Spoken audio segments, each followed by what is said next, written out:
आप देख रहे हैं WLBS न्यूज। चैनल को सब्सक्राइब करना और बेल आइकन को प्रेस करना ना भूलें। नमस्कार दोस्तों, जय भीम। मैं सुरेश आप सभी का स्वागत करता हूं।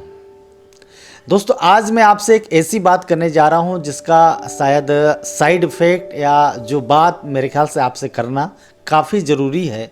और ये बात है जो बहुजन समाज के जो लोग हैं, जो अपने आप को बहुजन समाज का हिस्सा समझते हैं, जो बहुजन समाज के आंदोलन में सक्रिय है, यह बात मेरे ख्याल से उनके लिए काफ़ी महत्वपूर्ण होने वाली है। इसलिए इस वीडियो को पूरा देखिएगा। यदि इस वीडियो को आपने आधा देखा तो हो सकता है जो मैं अर्थ आपको बताना चाहता हूँ उसका अनर्थ हो सकता है। कहने का तात्पर्य यह है कि आप मेरी बात को हो सकता है कि गलत भी साबित कर सकते हैं या आलोचना करेंगे मेरी। पूरा वीडियो देखिएगा, पूरी बात सुनिएगा। यदि आपको लगता है कि मैंने कुछ गलत कहा है, कुछ अच्छा कहा है, उसके बाद प्रतिक्रिया देना आप। तो दोस्तों, मैं बात ये करने जा रहा हूँ जो हाथरस कांड हुआ या इसके पहले भी जो इस प्रकार की घटनाएं होती हैं। आपने देखा होगा जितने भी बहुजन समाज से ताल्लुक़ रखने वाले संगठन हैं, ऐसे मामलों में वे विरोध प्रदर्शन करते हैं, अपना विरोध जरूर जताते हैं। अब सवाल ये उठने लग जाता है उसी दौरान में, जब लोग मांग करते हैं जस्टिस की, जब लोग मांग करते हैं न्याय की, जब लोग मांग करते हैं दोषियों को सजा दिलाने की, उसी बीच में जब ऐसे लोग आंदोलन करते हैं, विरोध प्रदर्शन करते हैं, तो लोग संदेह यह जताने लगते हैं कि जो लोग आंदोलन कर रहे हैं उसमें से कुछ लोग ऐसे हैं कि वे न्याय के पक्ष में नहीं हैं, वे बल्कि षड्यंत्र का हिस्सा है। इस प्रकार की बातें छनकर सामने आने लग जाती है। लोग सोशल मीडिया के माध्यम से, व्हाट्सएप ग्रुप के माध्यम से, अन्य माध्यमों से ऐसे मैसेज, ऐसे संदेश फॉरवर्ड करने लग जाते हैं, शेयर करने लग जाते हैं। दोस्तों, मैं बात कर रहा हूँ हाथरस कांड की। और हाथरस कांड में आपने देखा होगा तो अभी की जो बात लोग चर्चा कर रहे हैं, चर्चा का विषय ये है कि जो भीम आर्मी की जो भूमिका है, खासकर चंद्रशेखर की, वो संदेहास्पद है। उनका ये आरोप है कि भीम आर्मी जो है कहीं ना कहीं ऐसे मामलों में जब सामने आती है और सरकार जब दोषियों को बचाना चाहती है, सरकार इस मुद्दे से ध्यान बांटने के लिए चंद्रशेखर का इस्तेमाल कर रही है। और कुछ लोग कह रहे हैं कि चंद्रशेखर जो है कांग्रेस से मिले हुए हैं। इस प्रकार के तरह तरह के आक्षेप लगाए जा रहे हैं। और एक बात और क्लियर कर दूं, ये जो आरोप हैं ये बसपा समर्थकों के द्वारा सोशल मीडिया में प्रचारित किए जा रहे हैं। अब एक बात में आपको गौर करने लायक है, कि बीजेपी का जो आईटी सेल है वह एक कमेंट करता है या पोस्ट करता है, या आपने देखा होगा उसके प्रवक्ता और जो टीवी प्रवक्ता है, टीवी के जो एंकर हैं वो भी प्रवक्ता हैं, वो यह बात करते हैं कि जहां भाजपा शासित सरकारें हैं, जहां इस प्रकार की घटनाएं होती हैं, तो कुछ लोग या विपक्ष जो है वहीं टारगेट करता है, वहीं के जो ऐसे मुद्दे हैं उसको जोर शोर से उठाता है। लेकिन जो अन्य राजस्थान नहीं जाते, छत्तीसगढ़ नहीं जाते, पंजाब नहीं जाते, या अन्य जो विपक्षी पार्टियों का जहां सत्ता है वहां पे ये लोग विरोध प्रदर्शन करने नहीं जाते। ये विरोध करते हैं तो मोदी और योगी का विरोध करते हैं, ऐसे मुद्दों का नाम लेकर। अब ये भाजपा का पक्ष रहा। अब बसपा का पक्ष मैंने आपको पहले बता चुका हूं। बसपा जो विरोध कर रही है वो ये कह रही है कि चंद्रशेखर का इस्तेमाल करती है सरकार, चंद्रशेखर का इस्तेमाल कर रही है कांग्रेस, चंद्रशेखर का इस्तेमाल कर रही है कांग्रेस। इसमें राजनीति हो रही है, इसमें दोषियों को सजा नहीं होगी, इससे जो मुद्दा है उससे ध्यान भटक जाएगा। मीडिया आखिर चंद्रशेखर को क्यों बार बार कवर कर रहा है, इस पे लोग सवाल उठा रहे हैं। ये रही बात बसपा की, बसपा ऐसा क्यों कर रही है, मेरी क्या प्रतिक्रिया, मेरी क्या राय है वो मैं बताऊंगा आपको। लेकिन दूसरा मामला मैं आपको बताता हूँ। जो भीम आर्मी से जुड़े हुए कुछ लोग हैं, एक आपने देखा होगा एक फ़ोटो, एक सोशल मीडिया में वीडियो वायरल हो रहा है। दावा ये किया जा रहा है कि आगरा के ये कुछ लोग हैं जो कि भीम आर्मी से जुड़े हुए हैं, भीम आर्मी के पदाधिकारी हैं। इनके माध्यम से बसपा प्रमुख का, उत्तर प्रदेश की जो 4 बार सीएम रह चुकी हैं, बहन मायावती का, इन लोगों ने उनकी फ़ोटो को जलाया और विरोध प्रदर्शन किया कि हाथरस मुद्दे पर मायावती जी ने इस मुद्दे को जोर शोर से क्यों नहीं उठाया। इसका विरोध करते उन्होंने उनकी फोटो को जलाया। दोस्तों, मेरा मानना यह है कि इन्होंने जो फोटो जलाया ये सरासर गलत काम किया, इसकी मैं निंदा करता हूँ। इन्हें बसपा का विरोध अभी नहीं करना चाहिए। इन्हें फिलहाल जो सबसे बड़ा मुद्दा है या अभी जो बात होनी चाहिए, जोर शोर से उठानी चाहिए, वह यह है कि दोषियों को बख्शा नहीं जाना चाहिए।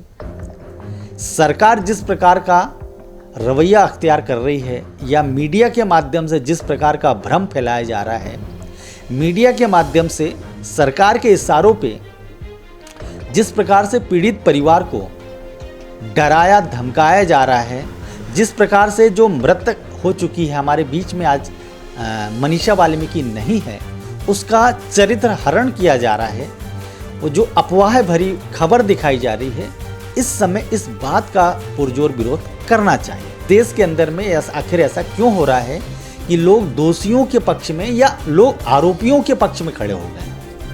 इस देश में यह नया ट्रेंड क्यों खड़ा हो रहा है कि जिन पर आरोप लग रहा है उनके पक्ष में लोग खड़े हो गए हैं? मनीषा वाल्मीकि के साथ जो कुछ भी हुआ, जिंदा रहते वक्त या उसके ना रहते वक्त, मतलब उसकी मृत हो जाने के बाद भी उसके साथ जिस प्रकार से बदसलूकी की गई, जितना घोर अपराध किया गया, अब यह अपराध को अंजाम देने वाले कौन है आखिर? प्रथम दृष्टया हमें स्पष्ट नजर आ रहा है कि जो पुलिस प्रशासन है या जो भी प्रशासनिक अधिकारी हैं, उनके माध्यम से इस प्रकार से आधी रात को परिवार से जोर जबरदस्ती करके परिवार को बंधक बनाकर उस बच्ची का, उस बेटी का, उस बहन का जो शव है उसे पेट्रोल डाल के या डीजल डाल के जला दिया गया। इस बात की निंदा होनी चाहिए। लेकिन इस समय चर्चा क्या हो रही है मीडिया में कि जो जिन पर आरोप लगा है वो निर्दोष हैं या उन्हें फंसाया जा रहा है। मीडिया की ये बात हो गई। और बीजेपी के लोग क्या कह रहे हैं कि योगी जी इसके लिए प्रयास कर रहे हैं। बीजेपी के लोग तरह तरह की बातें कर रहे हैं। बीजेपी के लोग यह बात का जवाब नहीं दे रहे कि आधी रात को शव को क्यों जलाया गया। बीजेपी के लोग यह बात का जवाब नहीं दे रहे हैं कि बच्ची का अच्छे हॉस्पिटल में इलाज कराया जा सकता था, उसे बचाया जा सकता था, उससे अच्छे से अच्छे हॉस्पिटल में उसका इलाज कराया जा सकता था। आखिर सरकार ने ऐसा क्यों नहीं किया? इस प्रकार की बातें नहीं उठाई जा रही है। इस प्रकार की बातें नहीं उठाई जा रही है कि मीडिया को या फिर जो लोग पीड़ित परिवार से मिलना चाहते हैं, जो विपक्ष के नेता हैं वो मिलना चाहते हैं, जो पत्रकार वहां जाना चाहते हैं, उन पर मुकदमा क्यों ठोका जा रहा है इस स्वतंत्र भारत के अंदर? इस बात की चर्चा नहीं हो रही है। मीडिया में अलग चर्चा है, भाजपा अलग चर्चा कर रही है, और जो लोग अपने आप को बहुजन समाज की राजनीति से जुड़ा हुआ कहते हैं, जो लोग अपने आप को कहते हैं हमारा सरोकार बहुजन समाज को न्याय दिलाने के लिए है, जो लोग कहते हैं बहुजन समाज का एक अहम हिस्सा है, जब वे लोग आपस में लड़ते हैं, वैचारिक आपस में मतभेद खुलकर सामने आ जाता है, और कहीं ना कहीं मुझे ऐसा लगता है कि ये लोग अपना व्यक्तिगत स्वार्थ सिद्ध करने के लिए इस प्रकार का काम कर रहे हैं, जो कि बहुत ही गलत है। जैसा मैंने आपको पहले बता चुका हूं कि भीम आर्मी के यदि वो कार्यकर्ता हैं आगरा वाले, जिन लोगों ने मायावती जी का जो पोस्टर जलाया था, वो बिल्कुल सरासर गलत है। वहीं यदि बसपा के लोग भीम आर्मी को टारगेट कर रहे हैं, चंद्रशेखर को टारगेट कर रहे हैं, जो अहम मुद्दा है, जो मुख्य मुद्दा है इस समय, जो तात्कालिक जो चर्चा का विषय होना चाहिए, तत्कालिक जो विरोध का विषय होना चाहिए, जो तत्कालिक जो विषय है उस पर ध्यान केंद्रित ना करके एक दूसरे पर फालतू को टीका टिप्पणी कर रहे हैं, एक दूसरे को गाली गलौज कर रहे हैं, एक दूसरे पर आरोप प्रत्यारोप लगा रहे हैं। इससे मुझे ऐसा लग रहा है, ऐसा करने से होगा ये कि जो मीडिया का टारगेट है या जो भाजपा चाहती है या जो सरकार चाहती है, जो प्रशासन चाहता है, शायद उसमें वो सफल हो जाएगा, क्योंकि आपका ध्यान मुद्दे पे नहीं है, एक दूसरे की टांग खींचने पे लगा हुआ है। और ऐसा ही होते आ रहा है। आप सभी से एक संदेश है कि आप लोग ऐसे मुद्दों पर एक मंच पे क्यों नहीं आते। आप लोग यदि कोई ऐसे मुद्दों को लेकर विरोध करते हैं, आप किसी कारण से आप नहीं कर पा रहे हैं जैसा दूसरा कर रहा है, तो कम से कम उस समय जब तक वो मुद्दा सॉल्व नहीं हो जाता है, उस समय तक तो आप एक दूसरे का जो भी वैचारिक मतभेद है उसको भुला सकते हैं। मनीषा वाल्मीकि या जो पीड़ित परिवार है हाथरस का, वो किस पार्टी से संबंध रखता है यह देखकर आप आंदोलन कर रहे हैं क्या? या वो किस संगठन से ताल्लुक रखता है यह देख के आप आंदोलन कर रहे हैं क्या? आप या हम या जो भी पीड़ित के पक्ष में आवाज़ उठा रहे हैं, उसे न्याय दिलाने की बात कर रहे हैं, तो वो इसलिए कि हैवानियत हुई है उस परिवार के साथ, उस बच्ची के साथ हैवानियत हुई है और दोषियों को बचाया नहीं जाना चाहिए। जल्द से जल्द ऐसे अत्याचारियों को, ऐसे कुकर्मियों को सजा होनी चाहिए। इस बात की आवाज़ हमें उठाना चाहिए। लेकिन मैं ये देख रहा हूं कि लोग एक दूसरे को छोटा बड़ा साबित करने में लगे। तो मैं एक बार फिर से कहना चाहता हूं कि हम आपस में लड़ लेंगे, लेकिन जिस समय जो बात होती है उस समय वही बात करना चाहिए। जब वो बात, उसका सॉल्यूशन निकल जाए, उसके बाद में वक्त होता है कि आप एक दूसरे से सवाल जवाब कर सकते हैं। और सवाल जवाब करने का तरीका सभ्य होना चाहिए।